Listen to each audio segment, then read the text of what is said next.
12 তারিখে একটা শক্তি চাবে যারা মনে করছে যে জনগণের সমর্থন তাদের সাথে নেই, যারা ফ্যাসিস্টদেরকে পুনর্বাসনের নীতি নিয়েছে, তারা চেষ্টা করবে যে নির্বাচনটাকে পুরনো কায়দায় করার, নির্বাচন কেন্দ্র দখল করার বা নির্বাচনকে প্রভাবিত করার, নানাভাবে জোচ্চুরি করার এই ধরনের চেষ্টা থাকবে। যদি প্রশাসন নিরপেক্ষ থাকে তাহলে তারা সফল হবে না এবং ইনশাআল্লাহ 11 দলীয় জোট এবং সাধারণ মানুষ মাঠে থাকবে, ভোট কেন্দ্রে থাকবে নিজেদের ভোটাধিকার সংরক্ষণ রক্ষা করার জন্য।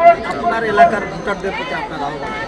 আমার এলাকার ভোটারদের প্রতি আহ্বান এটাই যে 16 বছর পরে একটি সুষ্ঠু নির্বাচনের সম্ভাবনা তৈরি হয়েছে।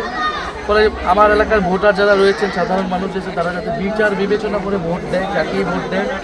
এবং আমি যেহেতু এই এলাকার সন্তান, তাদের সংস্কারের সেই প্রতিশ্রুতি আমার রয়েছে। আমি এর আগেও দেশের জন্য কাজ করেছি।